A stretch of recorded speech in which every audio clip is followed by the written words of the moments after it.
Hello students, welcome to Apex classes. मैं अविनाश पारिक स्वागत करता हूं आपका अपेक्स क्लासेस के डिजिटल मंच पर। जितने भी लोग हमारे साथ में जुड़ चुके हैं, स्वागत है।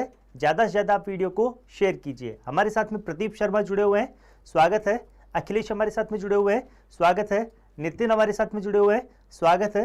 वीडियो को आप ज़्यादा से ज़्यादा शेयर कीजिए। जितने भी लोग हमारे साथ में जुड़ चुके हैं, सभी का बहुत बहुत स्वागत है। एनडीए एग्जाम के लिए जो कि आपका 10 अप्रैल को होने वाला है, उसके लिए हम एक मॉक टेस्ट सीरीज स्टार्ट कर चुके हैं, जिसमें आज से पहले हम 5 मॉक टेस्ट सीरीज सॉल्व कर चुके हैं। आज की क्लास में हम मॉक टेस्ट सीरीज हमारा जो 6 नंबर का है वो सॉल्व करने वाले हैं। तो मीन्स आई होप आपको ये सीरीज अच्छी लग रही होगी। क्वेश्चन सारे के सारे एग्जाम के पॉइंट ऑफ व्यू से डिजाइन किए गए हैं। सारे के सारे क्वेश्चन एग्जाम के पॉइंट ऑफ व्यू से इंपॉर्टेंट है। तो मूव करते हैं क्वेश्चंस पे। 1 बाय 1 हम क्वेश्चंस देखते हैं आज की सीरीज में। अगेन स्वागत है सभी का। देखिए क्वेश्चन में आपको क्या गिवन है, ये हमारा ग्रेविटेशन से क्वेश्चन है। मीन्स यूपीएससी के एग्जाम में अगर मैं बात करता हूँ, एनडीए वगैरह एग्जाम में, इसमें ग्रेविटेशन से क्वेश्चन अच्छे अच्छे क्वेश्चन पूछे जाते हैं। सारे के सारे क्वेश्चन बेसिक क्वेश्चन ही होते हैं, लेकिन कॉन्सेप्चुअल बेस्ड क्वेश्चन होते हैं। तो स्टूडेंट क्या बोला गया है, एक्सेलरेशन ड्यू टू ग्रेविटी, गुरुत्वाकर्षण के कारण त्वरण क्या होता है। कुछ ऑप्शंस आपको गिवन है, एक बार आप ऑप्शंस को रीड कीजिए। क्या क्या आपको गिवन है ये ऑप्शंस में। देखिए, decreases from equator to pole, decreases from pole to equator, is maximum at the centre of earth, is maximum at the equator. पृथ्वी रेखा पर अधिकतम होता है, भूमध्य रेखा पर अधिकतम होगा। सबसे पहले स्टूडेंट मैं आपको बताना चाहूंगा कि जब भी मैं फ्री फॉल या फिर मुक्त गति के बारे में बात करता हूं, तो जब भी मुक्त गति होगी तो वहां पर जो एक्सेलरेशन होगा वो कैसा होगा, ग्रेविटेशनल एक्सेलरेशन हो रहा है, गुरुत्वीय त्वरण होने वाला है। गुरुत्वीय त्वरण हमारा किन किन पैरामीटर पर डिपेंड करता है। जैसे जैसे मैं सरफेस से हाइट इंक्रीज होती जाएगी तो ग्रेविटेशनल एक्सेलरेशन क्या होता जाएगा, हमारा डिक्रीज होता जाएगा। इसी तरीके से अगर हम डेप्थ पर जाते हैं, सरफेस से अगर किसी गहराई पर जाते हैं, तो जी का मान क्या होगा, हमारा डिक्रीज होगा, जी के मान में कमी होगी। इसी प्रकार से अगर मैं अक्षांशों से जाता हूं या फिर मैं पृथ्वी के घूर्णन अक्ष के सापेक्ष बात करता हूं, तो भी हमारा क्या होने वाला है, जी का मान कम होने वाला है। तो जी हमारा मीन्स इन पैरामीटर्स पर डिपेंड करता है। क्वेश्चन में हमें भूमध्य रेखा और ध्रुवों के बीच का पूछा गया है। तो कहने का मतलब है, तो जब भी मैं बात करता हूं इक्वेटर के बारे में, तो यहां से हमारा जो इक्वेटर के कारण, लैटिट्यूड के कारण जो हमारा ग्रेविटेशनल एक्सेलरेशन वो कितना आने वाला है, G 1 minus R omega square cos square lambda. जहां पर कोस लैम्डा किसको रिप्रेजेंट करता है, लैटिट्यूड अक्षांशों को रिप्रेजेंट करता है। अगर मैं भूमध्य रेखा पर बात करता हूं, मींस इक्वेटर पे बात करता हूं, तो इक्वेटर का अक्षांश कितना रहता है, 0 डिग्री। लेकिन पोल के लिए बात करता हूं तो पोल का अक्षांश कितना रहता है, 90 डिग्री। तो यहां से अगर मैं वैल्यू को पुट करता हूं, 0 डिग्री अगर मैं पुट करता हूं, तो मींस इक्वेटर पर हमारा कितना आने वाला है, G 1 minus R omega square, क्योंकि इक्वेटर पर हमारा लैम्डा 0 डिग्री, कॉस लैम्डा हमारा 0 बना के ये इस तरीके से। अगर मैं पोल पे बात करता हूं तो पोल पर वैल्यू कितनी आने वाली है, पोल पर वैल्यू आने वाली है जी पूरा का पूरा 90 डिग्री बना, 90 डिग्री कितना होगा हमारा, 90 डिग्री हमारा 0 बनने वाला है, और 0 बना के ये कितना बना लेगा, ओनली फॉर जी। तो कहने का मतलब ये है कि इक्वेटर पर हमारा कम होता है ग्रेविटेशनल एक्सेलरेशन कंपेयर टू पोल के। तो हम जैसे जैसे पोल से अगर इक्वेटर की तरफ मूव करते हैं तो हमारा ग्रेविटेशनल एक्सेलरेशन क्या करेगा, डिक्रीज करेगा। तो राइट ऑप्शन क्या बनने वाला है, decrease from pole to equator, that is option number B, इसमें हमारा राइट होगा। आयुष हमारे साथ में जुड़े हुए हैं, स्वागत है आयुष। ज्यादा से ज्यादा वीडियो को शेयर कीजिए। मूव करते हैं नेक्स्ट क्वेश्चन पे। नेक्स्ट क्वेश्चन क्या बोलता है, ये थर्मोडायनेमिक्स से है। क्वेश्चन हमारे सारे के सारे जुम्बर्ड क्वेश्चन है, और क्वेश्चन सारे के सारे एग्जाम के पॉइंट ऑफ व्यू को ध्यान में रखते हुए डिजाइन किए गए हैं। A thermodynamic process in which the system is insulated from surrounding, no heat flows between the system and surrounding. एक उष्मागतिक निकाय में सिस्टम परिवेश से अछूता है, मतलब वो बाह्य वातावरण से किसी भी प्रकार का ऊर्जा प्रवाहित नहीं कर रहा है। तो हमारा निम्न में से कौन सा रहने वाला है। तो स्टूडेंट जब भी हम बात करते हैं कि अगर सिस्टम हमारा आइसोलेटेड रहता है सराउंडिंग से, तो इस टाइप के सिस्टम को हम कौन सा सिस्टम बोलते हैं, एडियाबैटिक सिस्टम या फिर रुद्धोष्म प्रक्रम बोलते हैं। तो राइट ऑप्शन क्या बनने वाला है, option number B, that is option number B, adiabatic process. Move करते हैं नेक्स्ट क्वेश्चन पे। ये हमारा ऑप्टिक्स का क्वेश्चन है। आपका जितने भी हमारे टेलीस्कोप, माइक्रोस्कोप है, ये बाई नेम दिए हुए हैं, और जो भी टॉपिक सिलेबस के अंदर बाई नेम दिया हुआ है तो वो क्या होता है, उसका आने का चांसेस ज्यादा है। तो इसलिए ऑप्टिक्स का ये मैंने क्वेश्चन डाला है। N astronomical telescope has the two lenses of focal powers. एक पावर तो आपको 0.5 गिवन है, थोड़ा सा यहां पर प्रिंटिंग मिस्टेक है। दूसरा पावर कितना गिवन है, 20 dioptre. Then its magnifying power is, तो मैग्नीफाइंग पावर आपको फाइंड करनी है। एक खगोलीय दूरदर्शी में 0.5 डायोप्टर तथा 20 डायोप्टर फोकस शक्तियों के दो लेंस है, इसकी आवर्धन शक्ति कितनी होगी। तो हमें इसका मैग्निफिकेशन पूछा है। तो स्टूडेंट, मैं आपको बताना चाहूंगा कि जब भी मैं लेंस पावर के बारे में बात करता हूं तो लेंस पावर हमेशा फोकल लेंथ का क्या रहता है, हमारा रेसिप्रोकल रहता है, मींस उसका व्युत्क्रम रहता है। तो यहां से मैं आपको बताना चाहूंगा कि मींस जो हमारा फर्स्ट वाला लेंस है दैट इज एफ ऑब्जेक्टिव की जो लेंस पावर रहती है वो क्या रहती है, हमारी मिनिमम रहती है, क्योंकि ऑब्जेक्टिव की फोकस दूरी क्या रहेगी, अधिक रहेगी आई पीस से। तो यहां से लेंस पावर हमारा कितना निकल के आएगा, 1/पावर दैट इज 1/0.5 आपको गिवन है, 0.5 आपको गिवन है। तो इस तरीके से अगर हम इसको सॉल्व करेंगे तो कितना निकल के आएगा ये, अगर इसको हम सॉल्व करते हैं, इसको अगर मैं सॉल्व करता हूं यहां से तो ये 5 से कैंसिल आउट होके 200 सेंटीमीटर बनाता है। ये हमारा ऑब्जेक्टिव लेंस के लिए, मींस अभिनेत्रिक लेंस के लिए है। अगर मैं बात करता हूं नेत्रिका लेंस के लिए, आई पीस के लिए, तो यहां पर पावर कितनी आने वाली है, अगेन 100 पावर का वैल्यू कितना गिवन है, थोड़ा सा प्रिंटिंग है ये 20, मींस जो हमारा जिसका फोकल लेंथ कम होता है उसका पावर क्या रहता है, ज्यादा रहता है। इसको सॉल्व करते हैं तो कितना आने वाला है, ये सॉल्व करने के बाद में यहां से आएगा ये 5 सेंटीमीटर। तो यहां से ऑब्जेक्टिव का पावर फोकल लेंथ आ चुका है, आई पीस का मतलब पावर फोकल लेंथ आ चुका है। तो मैग्निफिकेशन को हम कैसे डिनोट करते हैं, F objective upon F eye piece, that is 200/5। Solve किया इसको तो मैग्निफिकेशन कितना आ रहा है हमारा 40, दैट इज 40 आ रहा है। ऑप्शन नंबर क्या बनाएगा यहां से, ऑप्शन नंबर डी हमारा इसमें राइट ऑप्शन बन रहा है। मूव करते हैं नेक्स्ट क्वेश्चन पे। नेक्स्ट क्वेश्चन में क्या बोला गया है, find the ratio of acceleration due to gravity G at depth d and height h where d बराबर 2h। गहराई d और ऊंचाई h पर गुरुत्वीय त्वरण g के कारण त्वरण का अनुपात ज्ञात कीजिए। तो क्वेश्चन में हमें वापस ग्रेविटेशन से आया है, क्वेश्चन अच्छे ग्रेविटेशन से आते हैं। यहां पर क्या बोला गया है कि मींस हाइट पर जो हमारा d है, डेप्थ पर जो हमारा d है, उन दोनों का रेशियो फाइंड करना है। जब डेप्थ कितनी है, ट्वाइस ऑफ हाइट। तो हमें पता है कि जब भी हम बात करते हैं हाइट पर हमारा क्या होता है, ये ग्रेविटेशनल एक्सेलरेशन डिक्रीज होगा। कितना डिक्रीज होगा, g1 - 2h/r। ये हमारा एक्सप्रेशन बनता है। अगर मैं बात करता हूं डेप्थ के लिए, गहराई पे हमारा ये कितना रहेगा, g1 - डेप्थ पर d/r। ये वाला एक्सप्रेशन बनता है। लेकिन क्वेश्चन में आपको क्या गिवन है, d बराबर कितना गिवन है, 2h। तो मैं पुट करता हूं d बराबर 2h, डेप्थ वाले फॉर्मूला में अगर मैं पुट करता हूं तो यहां से कितना बनाने वाला है, g डेप्थ पर कितना बनाने वाला है, g1 - 2h/r। तो ये इक्वेशन नंबर फर्स्ट, ये हमारा इक्वेशन नंबर सेकंड। क्वेश्चन में क्या पूछा है, अनुपात पूछा है, इन दोनों का अनुपात पूछा है, g हाइट पे और g डेप्थ पर। एक्सप्रेशन को देखते तो दोनों का एक्सप्रेशन हमारा सेम है। तो यहां पर क्या रेशियो बनने वाला है, 1:1, that is option number E. Option number ए क्या होना है, इसमें राइट ऑप्शन बन रहा है। तो स्टूडेंट, आई होप आपको यहाँ पे क्वेश्चंस अच्छे लग रहे होंगे।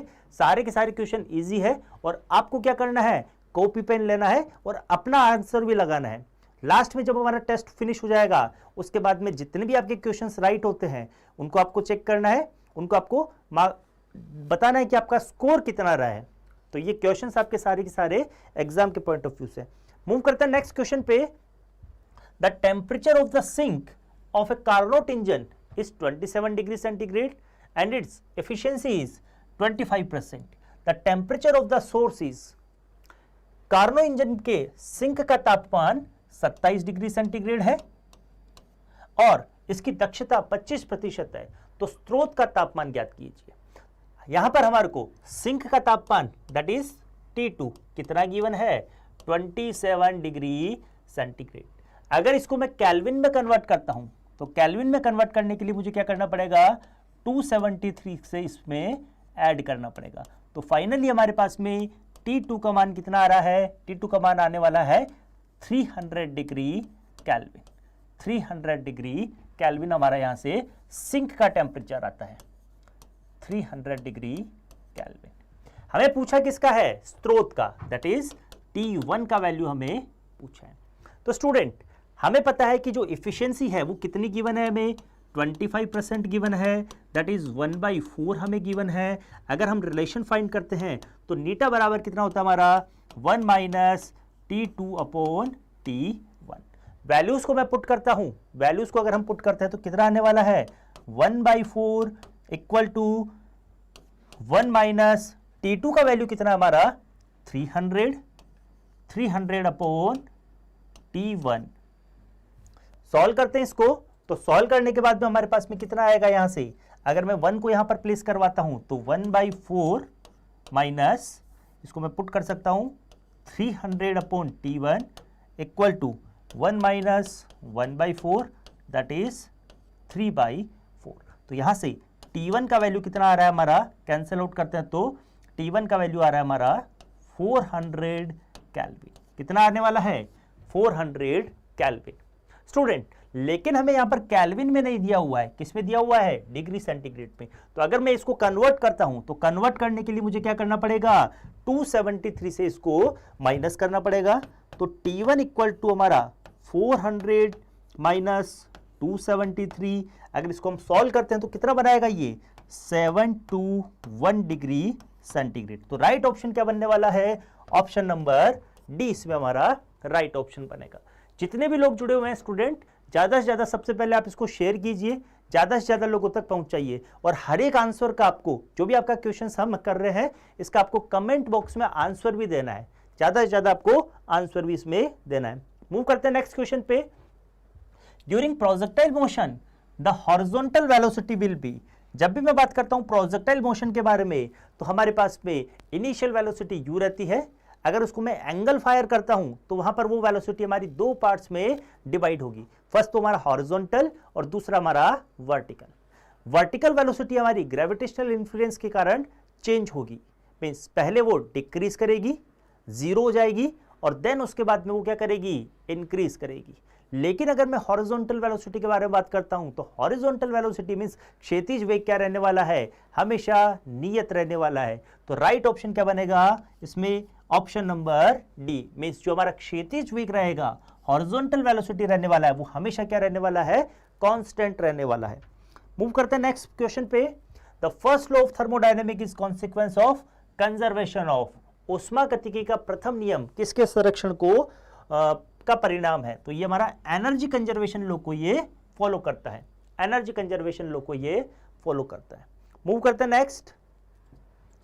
Parsec is unit of, parsec हमारा किसका यूनिट है, यूनिट ऑफ डायमेंशन से भी यहां पर क्वेश्चन पूछे जाते हैं। मींस यूनिट ऑफ डायमेंशन क्या करता है, हमारा पूरे के पूरे फिजिक्स को कंप्राइज इंटीग्रेट करता है। तो यहां पे ज्यादा से ज्यादा क्वेश्चन यहां से पूछे जा सकता है।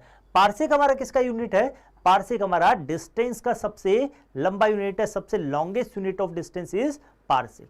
अगर मैं बात करता हूं कि इसके और क्या क्या यूनिट है डिस्टेंस के, तो अगर मैं लॉन्गेस्ट यूनिट के बारे में बात करता हूं तो खगोलीय इकाई, ये भी हमारा दूरी का इकाई है। इसी प्रकार से प्रकाश वर्ष जिसको हम बोलते हैं लाइट ईयर, ये भी किसका है, ये भी हमारा दूरी का मात्रक है। प्रकाश वर्ष हमें किससे प्रदर्शित होता है, अगर निर्वात में एक वर्ष में प्रकाश द्वारा तय की गई दूरी, इसको हम किससे प्रदर्शित करते हैं, प्रकाश वर्ष या फिर लाइट ईयर से रिप्रेजेंट करते हैं। अगर और मैं मात्रकों के बारे में बात करता हूं, डिस्टेंस के मात्रकों के बारे में, तो फर्मी, फर्मी हमारा कितना होता है 10⁻⁻15। जब भी मैं एटम की रेडियस के बारे में बात करता हूं तो एटम की रेडियस हम फर्मी में मेजर करते हैं। इसी तरीके से अगर मैं बात करता हूं वेवलेंथ के बारे में, तो वेवलेंथ को हम एंगस्ट्रोम में मेजर करते हैं, जो कि हमारा डिस्टेंस का ही मात्रक है। तो ये सारे के सारे क्वेश्चन आपके एक्सपेक्टेड है, ऐसे क्वेश्चन आपसे पूछे जा सकते हैं। मूव करते हैं नेक्स्ट क्वेश्चन पे। Ratio of intensities of two wave given by 9:1, then the ratio of their amplitude will B.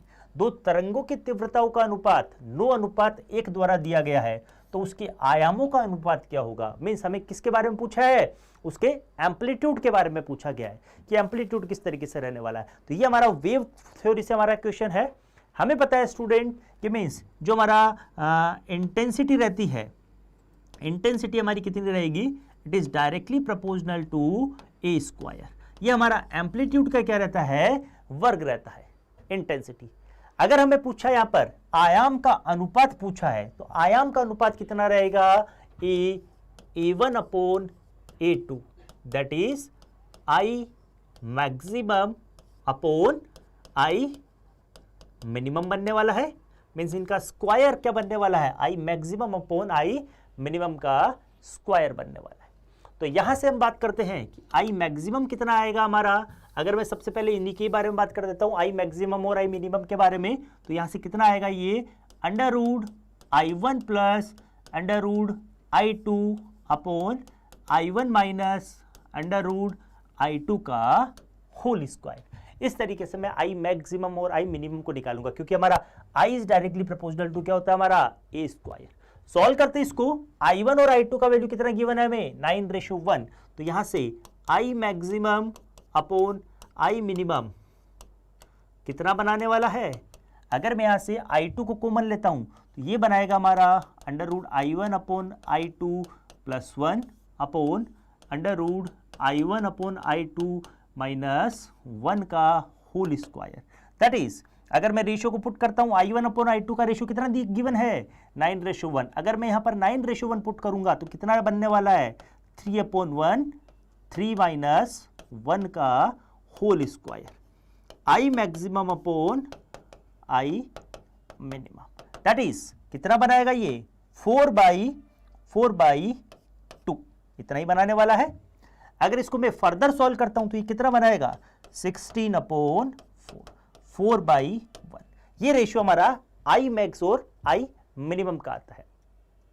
अगर बात करते हैं कि means I is directly proportional to A square, तो A1 अपॉन A2 का रेशियो कितना बनने वाला है, I maximum upon I minimum का under root, that is 4:1, that is 2:1। तो राइट ऑप्शन क्या बनाएगा, ऑप्शन नंबर डी, इस पे हमारा राइट ऑप्शन बन रहा है। Option number D, that is 2:1 हमारा ये राइट ऑप्शन बनेगा। मूव करते हैं नेक्स्ट क्वेश्चन पे। अगेन ये हमारा वेव थ्योरी से क्वेश्चन है।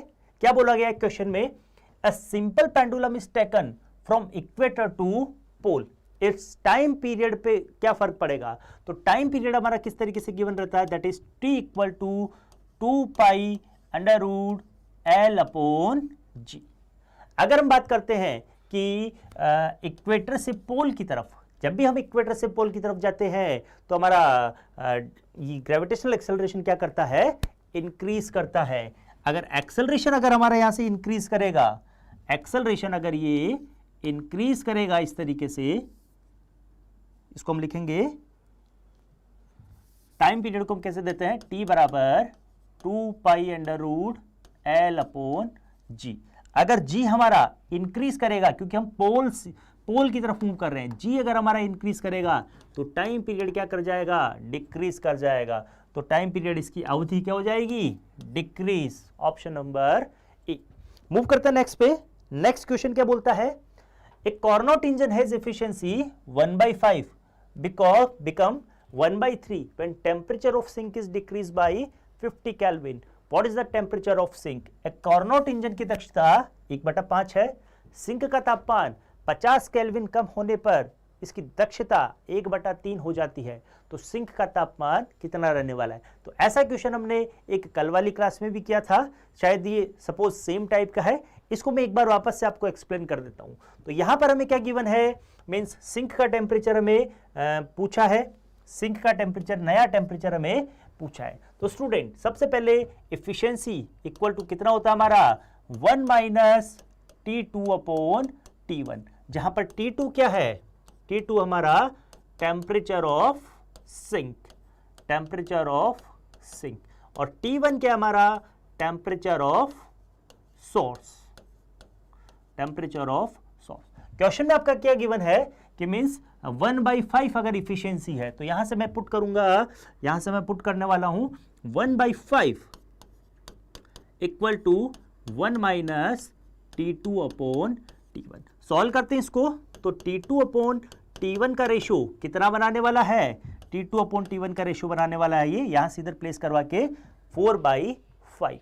तो यहां से अगर मैं फाइंड करना चाहूंगा तो T1 का वैल्यू कितना आ रहा है, T1 का वैल्यू इतना यहां से आ रहा है, T1 का वैल्यू आएगा यहां से 5/4 T2, इस तरीके से हमारा T1 का वैल्यू आएगा। नेक्स्ट कंडीशन में क्या बोला गया है कि मींस इफिशियंसी कितनी हो जाती है 1/5, कब, जब हमारा सोर्स सिंक का टेम्परेचर कितना हो जाता है 50 केल्विन से डिक्रीज हो जाता है। तो नेक्स्ट हम लिखेंगे यहां से लिखने वाले हैं eta equal to 1 minus T2 upon T1। तो यहां से सिंक का टेम्परेचर कितना हो रहा है, इफिशियंसी 1/3 हो रही है, तो टेम्परेचर कितना हो रहा है हमारा यहां से T2 माइनस 50 अपॉन T1। अगर मैं T1 का वैल्यू T2 की फॉर्म में वहां से लिखता हूं तो ये कितना बनाएगा हमारा, नेक्स्ट स्लाइड पर मैं मूव करवा देता हूं इसको, नेक्स्ट स्लाइड पर हम इसको लिखते हैं, तो 1/3 equal to 1 minus T2 minus 50 upon T1। यहां से T1 का वैल्यू कितना है, T1 का वैल्यू है 5/4 T2। पुट करता हूं मैं 1/3 बराबर 1 minus T2 minus 50 upon 5/4 T2, इस तरीके से सॉल्व करते हैं इसको। तो 1/3 अगर मैंने इसको प्लेस करवाया इधर तो T2 minus 50 upon 5 T2 into 4, ऐसा कुछ बनाने वाला है ये, और ये यहां पर प्लेस करवा के कितना बना लेगा 2/3। सॉल्व करते हैं इसको फर्दर, तो ये 2 से 2 टाइम कैंसिल आउट होता है, 2 से 2 टाइम कैंसिल आउट होता है, और क्रॉस मल्टीप्लाई करते हैं तो 6 T2 minus 300 equal to 5 T2, यहां से इधर मल्टीप्लाई होके, तो यहां से T2 का वैल्यू कितना आने वाला है हमारा 300 केल्विन, 300 केल्विन हमारा टेम्परेचर आ रहा है after change, that is option number C, option number C इसमें हमारा राइट ऑप्शन बन रहा है। आई होप आप लोगों को ये समझ में आया होगा। एक बार मैं वापस से बता देता हूं कि मींस इफिशियंसी हमें 1/5 गिवन है और टेम्परेचर हम यहां से फाइंड करते हैं T1 का। नेक्स्ट में क्या हो जाता है कि मींस जो सिंक का टेम्परेचर है वो 50 से डिक्रीज कर जाता है, तो टेम्परेचर इफिशियंसी कितनी हो जाएगी 1/3। तो सिंक का टेम्परेचर हमें अब फाइंड करना है, तो ऐसे हम इसको सॉल्व करेंगे। मूव करते हैं नेक्स्ट पे। नेक्स्ट क्वेश्चन में क्या बोला है, if two bodies stick together after collision and move as a single body the collision is said to be, यदि टक्कर के बाद दो पिंड आपस में चिपक जाते हैं, एक ही पिंड के रूप में गति करते हैं, तो टक्कर को कहा जाता है, किस प्रकार की हम टक्कर बोलेंगे। तो स्टूडेंट जब भी मैं बात करता हूं कॉलिजन के बारे में, मींस एनर्जी क्या होती है हमारी, इंटरचेंज होती है, एनर्जी हमारी यहां पर इंटरचेंज होती है। अगर बात करते हैं कि मींस परफेक्टली इनइलास्टिक कॉलिजन के अंदर, तो आफ्टर द टक्कर बोथ बॉडीज क्या कर जाती है, एक दूसरे पे स्टिक कर जाती है, और काइनेटिक एनर्जी का यहां पर मैक्सिमम लॉस होता है, अधिकतम ऊर्जा में हमारी गतिज ऊर्जा का हानि होती है। तो इस प्रकार की टक्कर को हम क्या बोलते हैं, perfectly inelastic body, that is option number ए। पूर्णतया इसको हम लिख सकते हैं पूर्णतया अप्रत्यास्थ टक्कर, इसको बोलेंगे पूर्णतया अप्रत्यास्थ टक्कर। मूव करते हैं नेक्स्ट क्वेश्चन पे। What is the dimension of surface tension, surface tension की डायमेंशन क्या होने वाली है। तो सरफेस टेंशन की डायमेंशन क्या होगी, सबसे पहले सरफेस टेंशन किसे कहते हैं, सरफेस टेंशन हमारा लिक्विड की एक प्रॉपर्टी होती है, जिसके अंदर हम लिक्विड की प्रॉपर्टी होगी, ये लिक्विड को क्या करता है, सरफेस एरिया को कम करना चाहता है, मीन्स कोई भी हमारा लिक्विड है उसकी एरिया को कम करेगा। तो इस प्रॉपर्टी को हम क्या कहते हैं, सरफेस टेंशन। किस तरीके से गिवन रहता है, सिग्मा से हम इसको रिप्रेजेंट करते हैं, या फिर इसको मैं टी से भी रिप्रेजेंट करता हूं, फोर्स पर यूनिट लेंथ से हम इसको रिप्रेजेंट करते हैं। यहां पर फोर्स हमारा क्या रहेगा, फोर्स हमारा रहेगा m1 L1 T-2, और यहां पर लेंथ का डायमेंशन कितना बनाएगा, L1। तो यहां से सरफेस टेंशन का डायमेंशन कितना बन के आ रहा है finally, m1 L0 T-2। That is option number C इसमें हमारा राइट ऑप्शन बन रहा है। स्वागत है, कुछ अजीब से नाम वाले लोग यहां जुड़े हुए हैं, उनका भी स्वागत है। देखिए इंपल्स है, इंपल्स क्या होता है, अगर कोई फोर्स हमारा स्मॉल ड्यूरेशन के लिए अप्लाई किया जाता है। इशिका हमारे साथ में जुड़े हुए हैं, गुड इवनिंग, स्वागत है आपका। देखिए इंपल्स किसे कहते हैं, आवेग किसे कहते हैं, मीन्स जब भी हमारा कोई फोर्स किसी स्मॉल ड्यूरेशन के लिए अप्लाई होता है, बहुत ही स्मॉल ड्यूरेशन के लिए, तो इस टाइप के फिनोमेना को हम क्या बोलते हैं, इंपल्स। मीन्स जब भी हमारा फोर्स स्मॉल ड्यूरेशन के लिए अप्लाई होगा तो वहां पर उसका इंपैक्ट क्या होने वाला है, उसका प्रभाव क्या होने वाला है, बहुत ही ज्यादा। ये प्रभाव हमारा किससे प्रदर्शित किया जा सकता है, चेंज इन मोमेंटम के बराबर होता है। इंपल्स आवेग संवेग, इंपल्स मोमेंटम संवेग से हम कह सकते हैं कि जो हमारा इंपल्स है वो किसके बराबर होता है, हमारा संवेग परिवर्तन के बराबर होने वाला है। तो क्या इंपल्स हमारा स्केलर क्वांटिटी है, नहीं, स्केलर क्वांटिटी नहीं है। ये जिस डायरेक्शन में हमारा फोर्स रहेगा उस डायरेक्शन में हमारा ये रहता है, तो ये वेक्टर क्वांटिटी है। Equal to change in momentum of body, बिल्कुल इंपल्स मोमेंटम थ्योरम से हमारा ये प्रूव होता है, आवेग संवेग प्रमेय से। परिवर्तन के बराबर होता है, संवेग परिवर्तन के बराबर नहीं होता है, उसको हम फोर्स कहते हैं। और ये हमारा फोर्स के बराबर भी नहीं होता है, फोर्स इनटू टाइम होता है। तो राइट ऑप्शन क्या बनने वाला है, राइट ऑप्शन बनेगा हमारा impulse means F into delta T should be equal to delta P. यहां से हम इसको रिप्रेजेंट करते हैं, ये है हमारा इंपल्स मोमेंटम थ्योरम। मूव करते हैं नेक्स्ट क्वेश्चन पे। नेक्स्ट क्वेश्चन में क्या है, देखिए इलेक्ट्रिक फील्ड स्ट्रेंथ, एक क्वेश्चन रह गया है यहां से, which of the following is not the property of equipotential surfaces. Equipotential surfaces किसे कहते हैं, ऐसी सरफेस जिसके हर एक पॉइंट पर हमारा पोटेंशियल कैसा हो, इक्वल हो, बराबर हो। तो इस टाइप की सरफेस को हम कौन सी सरफेस बोलते हैं, इक्विपोटेंशियल सरफेस। इक्विपोटेंशियल सरफेस पर जो वर्क डन रहता है, किसी चार्ज को मूव करवाने में जो हमारा वर्क डन रहता है, वो वर्क डन कैसा रहता है, हमेशा जीरो रहता है, क्योंकि पोटेंशियल डिफरेंस हमारा जीरो है। इक्विपोटेंशियल सरफेस कभी भी एक दूसरे को आपस में कैंसिल नहीं करती है, कट नहीं करती है, और इक्विपोटेंशियल सरफेस हमारा हमेशा कैसे बनती है, मींस पैरेलल में बनती है, एक दूसरे के पैरेलल में। तो ऑप्शन में है कौन सा गुण नहीं है, नेगेटिव हमें फाइंड करना है। They do not cross each other, बिल्कुल सही है, लेकिन हमें तो नहीं वाला फाइंड करना है। They are concentric spheres for uniform field, वे एक समान क्षेत्र के लिए संकेंद्रित गोले होते हैं। नहीं, वो एक समान विद्युत क्षेत्र के लिए वो कैसी बनती है, कुछ इस तरीके से बनती है। इक्विपोटेंशियल सरफेस हमारी एक समान विद्युत क्षेत्र के लिए कुछ इस प्रकार से बनेगी, इस प्रकार से बनने वाली है। तो ये हमारा ऑप्शन यहां से क्या हो जाएगा, गलत हो जाएगा, और हमें रॉन्ग ऑप्शन ही यहां पे फाइंड करना है।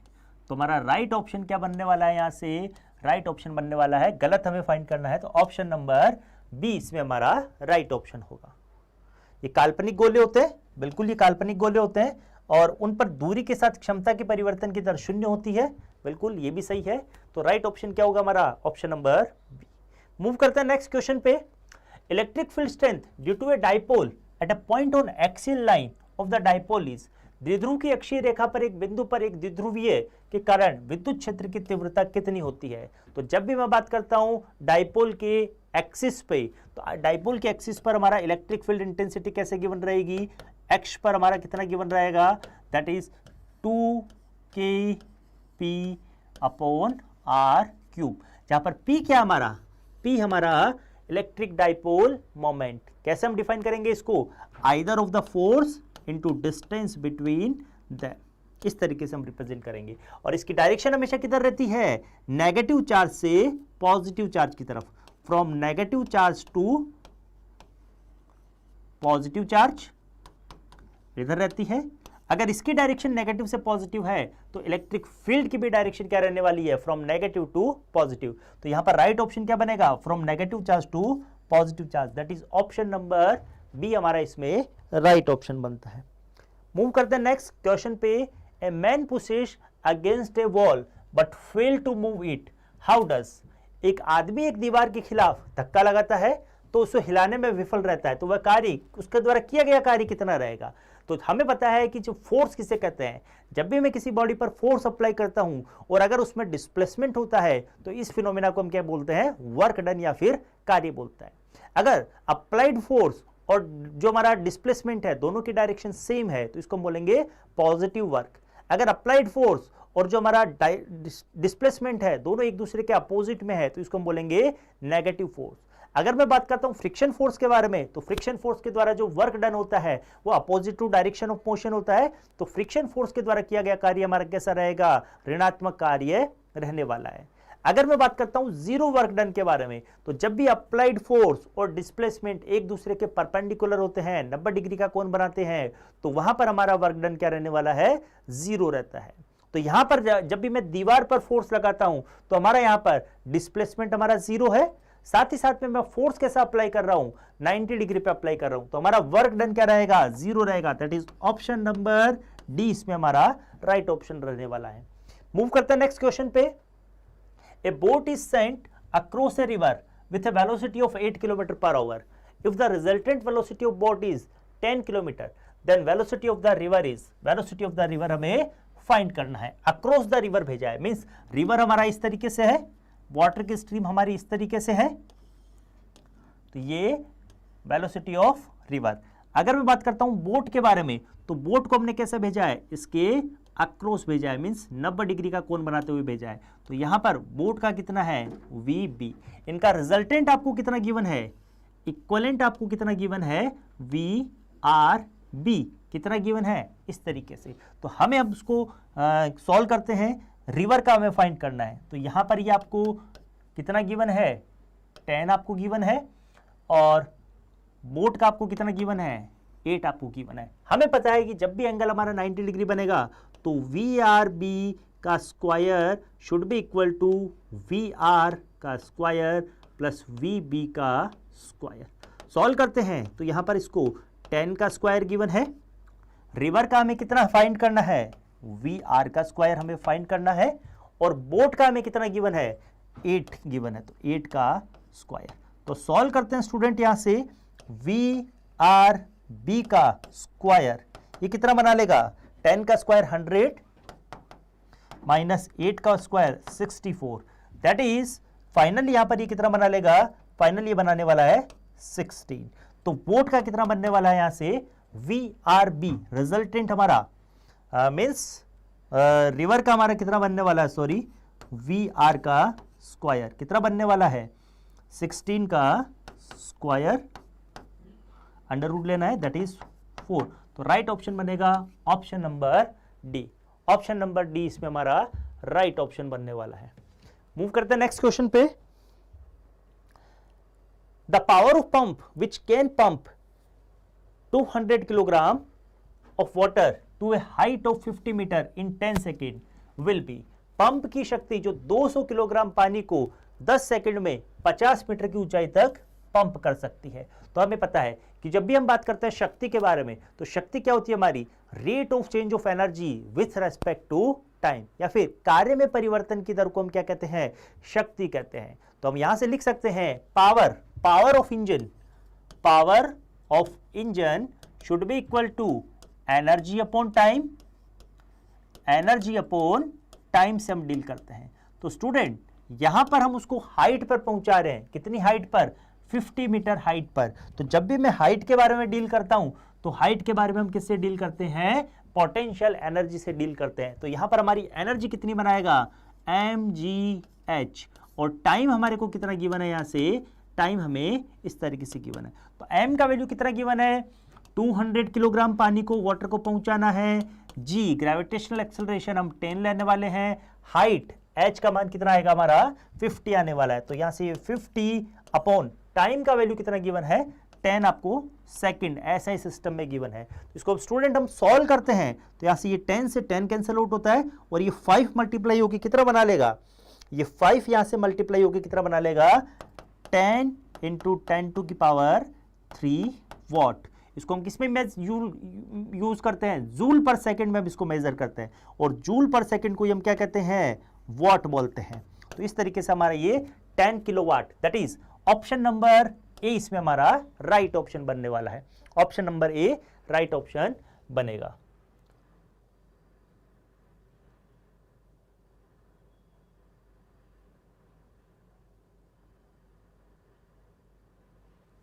हाँ, कन्हैयालाल गुजर बोल रहे हैं कि थोड़ा सा मिस्टेक हो चुका है वहां पे।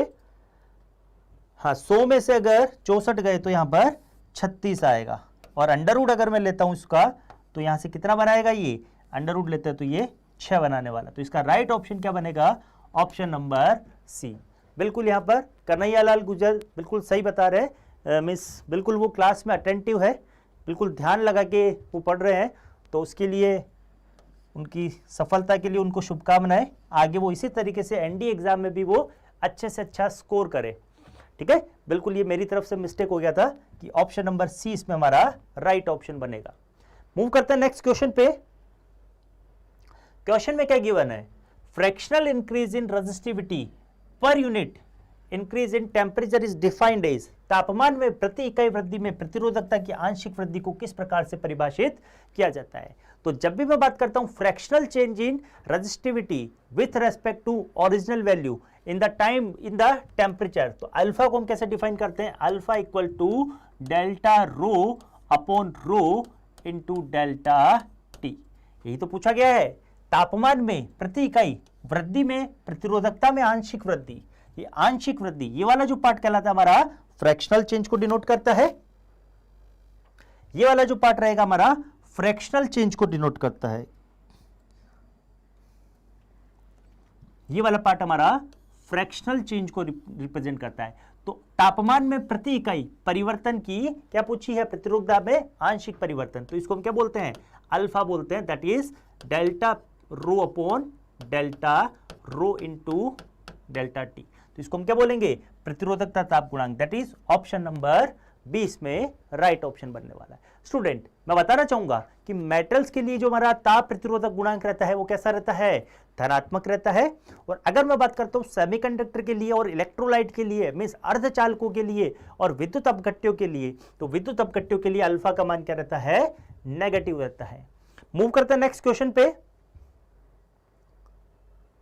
क्वेश्चन में क्या बोला गया है, stone tied to one end of rope and rotate it in circular motion. If string is suddenly break, then the stone will travel. एक पत्थर जो रस्सी के एक सिरे से बंधा होता है एक गोलाकार गति में घूमता है और यदि डोरी अचानक टूट जाए तो पत्थर कहाँ चला जाएगा। तो हमें पता है कि पत्थर हमारा कैसे जाएगा, उसकी स्पर्श रेखीय दिशा में हमेशा गति करेगा, लीनियर मोशन करेगा। लेकिन उसको सर्कुलर मोशन कौन करवा रहा था, अभिकेंद्रीय बल करवा रहा था। लेकिन जैसे ही वो पत्थर मतलब डोरी टूट गई अचानक से, तो अभिकेंद्रीय बल में क्या हो जाएगी, कमी आ जाएगी। और अभिकेंद्रीय बल मींस सेंट्रीपिटल फोर्स में कमी आने के कारण वो क्या करेगा, सीधा गति करेगा। तो राइट ऑप्शन क्या बनेगा, ऑप्शन नंबर डी, इन टेंजेंशियल डायरेक्शन, स्पर्श रेखीय दिशा में वो गति करने लग जाएगा। मूव करते हैं नेक्स्ट क्वेश्चन पे। क्वेश्चन नंबर 22 में क्या बोला गया है, Bohr's atom model assumes, Bohr का परमाणु मॉडल क्या क्या अज्यूम करता है, the nucleus is of finite mass and rest. बिल्कुल सही है, मींस हमारा जो बोहर मॉडल के अकॉर्डिंग क्या होता है कि मींस न्यूक्लियस हमारा इनफाइनाइट मास का होता है और वो रेस्ट कंडीशन में रहता है। Electrons in quantized orbit will not radiate energy, means electron हमारे क्वांटाइजेशन नेचर में रहते हैं और वो नॉट एनर्जी को रेडिएट नहीं करते हैं। बिल्कुल ये भी बोहर में माना गया है। Mass of the electron remain constant, हमेशा इलेक्ट्रॉन का मास कैसा रहता है, कांस्टेंट रहता है। ये भी हमारा इसमें सही स्टेटमेंट है। तो राइट ऑप्शन क्या बनने वाला है, all of the above conditions are true. तो राइट ऑप्शन बनेगा ऑप्शन नंबर डी। क्वेश्चन में क्या बोला गया है, a P type semiconductor can be obtain by adding, means P type का जो मटेरियल होता है वो कैसे हम यूज करते हैं। तो बात करते हैं, जब भी हम सेमीकंडक्टर के अंदर कुछ इंप्योरिटीज को मिक्स कर देते हैं, मीन्स उसमें कुछ अशुद्धियां मिला देते हैं, इसको हम क्या बोलते हैं, डोपिंग बोलते हैं। इस प्रोसेस को हम क्या बोलते हैं, डोपिंग बोलते हैं। और जैसे जैसे उसमें अशुद्धियां मिला देते हैं तो उसमें जो हमारी कंडक्टिविटी है, मीन्स उसको करंट को कैरी करने की कैपेसिटी है, वो क्या कर जाती है, धीरे धीरे इंक्रीज कर जाती है। तो बात करते हैं कि जब भी मैं बात करता हूं कि दो टाइप के मटेरियल बनते हैं हमारे, पी टाइप मटेरियल और एन टाइप मटेरियल। जब भी मुझे पी टाइप मटेरियल मिलाना होता है तो उसमें हम ट्राईवैलेंट इंप्योरिटी मिलाते हैं, और जब भी मुझे एन टाइप मटेरियल बनाना होता है तो उसमें हम पेंटावैलेंट इंप्योरिटी मिलाते हैं। पेंटावैलेंट क्यों मिलाते हैं, पेंटावैलेंट का मतलब होता है जिनके बाह्य कोश में कितने इलेक्ट्रॉन हो, 5 इलेक्ट्रॉन हो, एक्सेस इलेक्ट्रॉन हो। लेकिन ट्राईवैलेंट में कितने होते हैं, सिर्फ और सिर्फ 3 होते हैं। तो इसलिए जब भी मुझे पी टाइप मटेरियल बनाना होता है तो हम कौन सी इंप्योरिटी मिलाते हैं, ट्राईवैलेंट इंप्योरिटी मिलाती। ट्राईवैलेंट इंप्योरिटी हमारी कौन सी होती है, जो हमारा तीसरा ग्रुप रहता है आवर्त सारणी में, तीसरा ग्रुप रहता है। मींस फोर्थ ग्रुप के तो हमारे सेमीकंडक्टर मटेरियल रहते हैं, फिफ्थ ग्रुप में हमारी पेंटावैलेंट इंप्योरिटी बनाती जो एन टाइप का बनाता है। लेकिन ट्राईवैलेंट इंप्योरिटी अगर मैं मिक्स करता हूं थर्ड ग्रुप की, तो थर्ड ग्रुप में हमारे कौन कौन से मटेरियल्स आते हैं, कौन कौन से हमारे एलिमेंट आते हैं। सबसे पहले बोरोन आता है, एल्यूमिनियम आता है, गैलियम आता है, इंडियम आता है और टेलुरियम आता है। तो ये सारी की सारी कैसी हमारी ट्राईवैलेंट इंप्योरिटी है जो कि पी टाइप मटेरियल बनाने के लिए यूज होती है। तो ऑप्शंस में हमें क्या गिवन है, अगर मैं बात करता हूं पेंटावैलेंट के लिए, तो एन टाइप बनाने के लिए तो यहां पर क्या होता है, नाइट्रोजन होता है, फास्फोरस होता है, आर्सेनिक होता है, यहां से ये Sb एंटीमनी होता है और ये बिस्मथ होता है। क्वेश्चन में अगर हमें ट्राईवैलेंट के लिए पूछा है पी टाइप के लिए तो boron, aluminium, gallium, indium, tellurium, और पेंटावैलेंट पूछा है मींस एन टाइप बनाना तो नाइट्रोजन, फास्फोरस, आर्सेनिक, Sb और बिस्मथ। यहां पर ये आर्सेनिक हमारी ट्राईवैलेंट है जो कि पॉसिबल नहीं है। एल्यूमिनियम और गैलियम हमारी कौन सी है, ट्राईवैलेंट इंप्योरिटी, तो इसको हम मिला सकते हैं। लेकिन एंटीमनी और फास्फोरस ये वाली इस ग्रुप से आ रही है एन टाइप मटेरियल के लिए, तो राइट ऑप्शन क्या बनेगा, ऑप्शन नंबर बी। मूव करते हैं नेक्स्ट क्वेश्चन पे। Doppler effect in sound is due to, ध्वनि में डॉपलर का प्रभाव किसके कारण होता है, motion of source, motion of observer, relative motion of source and observer, none of the above. तो जब भी मैं बात करता हूं सोर्स और ऑब्जर्वर एक दूसरे के सापेक्ष अगर रिलेटिव मोशन करते हैं तो हमारा वहां पर कौन सा इफेक्ट बनता है, डॉपलर इफेक्ट बनता है। तो राइट ऑप्शन क्या बनेगा, ऑप्शन नंबर सी। मूव करते हैं नेक्स्ट क्वेश्चन पे। In a simple harmonic motion the maximum velocity will be, सरल आवर्त गति में अधिकतम वेग कहां होता है, एक्सट्रीम पोजीशन पे, half of the extreme, equilibrium position और between the extreme and equilibrium position. देखिए अगर ये हमारा सिंपल पेंडुलम है, अगर मैं इस तरीके से इसको अटैच करता हूं तो अगर जैसे जैसे अगर मैं इसको यहां से डीफॉर्मिंग फोर्स लगाऊंगा, जैसे ही मैंने यहां पर डीफॉर्मिंग फोर्स लगाया है तो ये क्या करेगा, अपनी मैक्सिमम पोजीशन तक जाएगा इस तरीके से, और यहां जाकर क्या हो जाएगा, एक इंस्टेंट के लिए रुक जाएगा। तो वेलोसिटी क्या हो जाएगी, यहां पर 0 हो जाएगी। यहां से वो वापस मूव करेगा, इस तरीके से आएगा, मैक्सिमम वेलोसिटी रहेगी और वापस इधर की तरफ मूव करेगा। तो यहां पर वेलोसिटी क्या रहने वाली है, कैन नॉट बी 0। तो हमारा आवर्त, सरल आवर्त गति में अधिकतम वेग कहां पर रहने वाला है, मीन पोजीशन पर, इक्विलिब्रियम पोजीशन पे। That is option number C, इसमें हमारा राइट ऑप्शन बनने वाला है। तो स्टूडेंट आज की क्लास में हमने 25 क्वेश्चंस का सेट लगाया है। सारे के सारे क्वेश्चन एग्जाम के पॉइंट ऑफ व्यू से जो आपका एनडी एग्जाम है इसको ध्यान में रखते हुए डिजाइन किए गए थे। आई होप आप लोगों ने भी अपनी कॉपी पेन में इसको सॉल्व किया होगा और अपना स्कोर चेक किया होगा। तो समय है अब आपका स्कोर यहां पर आपको कमेंट करने का। तो जिन्होंने भी यहां पर अपना अपना एनालिसिस किया है अपने अपने स्कोर बताइए, और मिलते हैं नेक्स्ट क्लास में। मॉक टेस्ट आपका जो नेक्स्ट वाला है 7 वाला जो है उसमें मिलने वाले। तो तब तक के लिए जय हिंद और पढ़ते रहिए, मस्त रहिए।